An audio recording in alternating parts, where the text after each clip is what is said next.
um século, terminou uma guerra de proporções intensas e sem precedentes que abalou o mundo. Foi um conflito que envolveu mais de 60 milhões de soldados em todo o globo. Neste vídeo, exploraremos as origens, eventos e consequências da Primeira Guerra Mundial, um marco histórico de enorme impacto. Para compreender as raízes desse conflito, voltamos ao ano de 1871, quando a Guerra Franco-Alemã chega ao fim, com a derrota da França e a formação do futuro Império Alemão. A anexação das regiões da Alsácia e da Lorena por parte dos alemães enfurece o lado francês, estabelecendo assim um cenário de ressentimento e rivalidade. Nos anos seguintes, o Império Alemão se desenvolve rapidamente, impulsionando sua indústria e economia. Também estabelece alianças, primeiro com o Império Austro-Húngaro e, posteriormente, com o Reino da Itália, que se sentia frustrado pela colonização francesa da atual Tunísia. Essas três nações formam a Tríplice Aliança, fortalecendo ainda mais o poder e o status do Império Alemão. Ao mesmo tempo, a França se une ao Império Russo e firma um pacto secreto de não agressão com o Reino da Itália, evitando assim uma possível frente de batalha caso uma guerra estourasse. O Império Britânico, preocupado com o crescimento do exército alemão, especialmente de sua marinha, abandona seu isolamento e se aproxima da França e, em seguida, do Império Russo. Juntos, eles formam a Tríplice Entente, uma aliança destinada a conter a ameaça alemã. Nos Balcãs, o Império Austro-Húngaro anexa a Bósnia e Herzegovina, o que causa grande descontentamento na Sérvia, que sonhava em unir todos os povos eslavos do Sul. Essa situação leva a uma aliança diplomática entre a Sérvia e o Império Russo. Em 29 de junho de 1914, um jovem nacionalista sérvio da Bósnia assassina o herdeiro do trono da Áustria-Hungria e sua esposa em Sarajevo. A Áustria-Hungria acusa a Sérvia de estar por trás do assassinato e, apesar das ameaças russas, declara guerra no mês seguinte.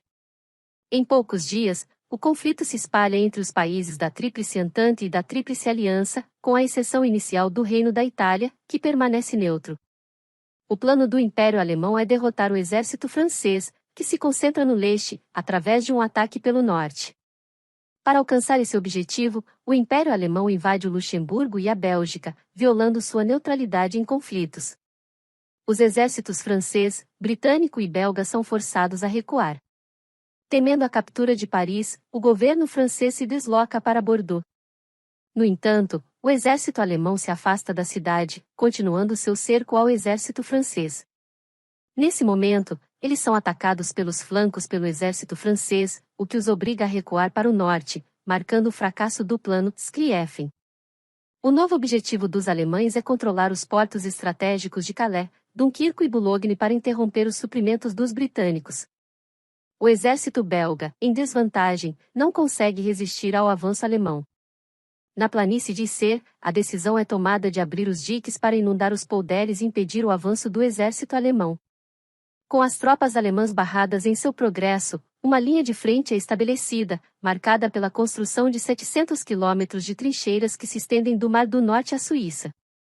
Com as frentes de batalha estabilizadas no oeste, o Império Alemão mobiliza suas tropas para o leste, a fim de enfrentar uma ofensiva russa que coloca pressão sobre a Áustria-Hungria. Após alguma hesitação, o Império Otomano decide apoiar o Império Alemão na guerra, o que resulta em novas frentes de batalha, uma no Cáucaso, outra no Sinai contra o Protetorado Britânico no Egito, com o objetivo de controlar o Canal de Suez, e uma terceira frente no Protetorado Britânico do atual Kuwait, relacionada à questão dos recursos petrolíferos. Para enfraquecer o Império Otomano, a Grã-Bretanha apoia uma rebelião árabe, prometendo-lhes independência em terras libertadas. Por sua vez, o Reino da Itália declara guerra à Áustria-Hungria na esperança de obter ganhos territoriais. No continente asiático, o Império Japonês entra na guerra contra o Império Alemão e conquista suas colônias no Pacífico e na China atual. Na África, as colônias alemãs são invadidas pelas forças francesas, britânicas e belgas. Muitas pessoas dos territórios colonizados são recrutadas pelos exércitos europeus. A França mobiliza cerca de 800 mil pessoas, uma proporção significativa das quais são enviadas para a Europa. O Império Britânico, por sua vez, alista 2,7 milhões de homens de suas colônias e domínios, sendo mais da metade provenientes da Índia Britânica. Nos Balcãs, a Bulgária se junta novamente à guerra ao lado dos impérios centrais, movida pelo desejo de expandir seu território em todas as direções. A Sérvia é atacada por duas frentes e rapidamente invadida. No Ocidente, o Império Alemão lidera inovações militares, tornando-se o pioneiro em bombardeios aéreos realizados por dirigíveis Zeppelin. Londres e Paris são regularmente alvos desses ataques aéreos. A aviação, inicialmente utilizada para rastreamento e reconhecimento, rapidamente é equipada com metralhadoras, resultando nos primeiros combates aéreos. Em outro avanço tecnológico, o Império Alemão impulsiona a guerra submarina nas águas territoriais britânicas, afundando navios encontrados, inclusive navios comerciais. Nas trincheiras, ambos os lados utilizam gases tóxicos, causando inúmeras vítimas. Apesar de algumas tentativas de avanço, a linha de frente da guerra permanece praticamente inalterada, com um alto custo humano. Nas trincheiras, os soldados que sobrevivem aos combates são forçados a viver em condições adversas, lidando com lama, vermes, ratos e o odor de corpos em decomposição, o que testa seus nervos. Na primavera, o lado francês inicia motins que são reprimidos. O Império Alemão também fica frustrado com o impasse. O país concentra seus esforços de guerra na frente econômica e envia submarinos para o Atlântico, afundando todos os tipos de navios que encontram, incluindo navios comerciais com destino ao Reino Unido. Exaurido pela guerra, o Império Russo sofre mais de 1,7 milhão de baixas militares. A moral nas linhas de frente e entre o público está em seu ponto mais baixo. Em seguida, ocorre uma breve revolução que destitui o regime dos czares. Ao mesmo tempo, os Estados Unidos descobrem que estão se tornando vítimas do bloqueio comercial no Atlântico. Eles decidem entrar na guerra ao lado dos aliados. Na Rússia, uma segunda revolução permite que os bolcheviques cheguem ao poder e, imediatamente, assinem um cessar-fogo com os impérios centrais. Com a frente russa sob controle, o Império Alemão concentra suas tropas no oeste. O país obtém avanços nas trincheiras e se aproxima de Paris, que é bombardeada. No entanto, o exército alemão se move rápido demais em direção ao sul. O exército francês contra-ataca e desintegra as defesas alemãs. Em pânico, os soldados alemães recuam para o norte. A partir desse momento, os aliados lideram em todas as frentes.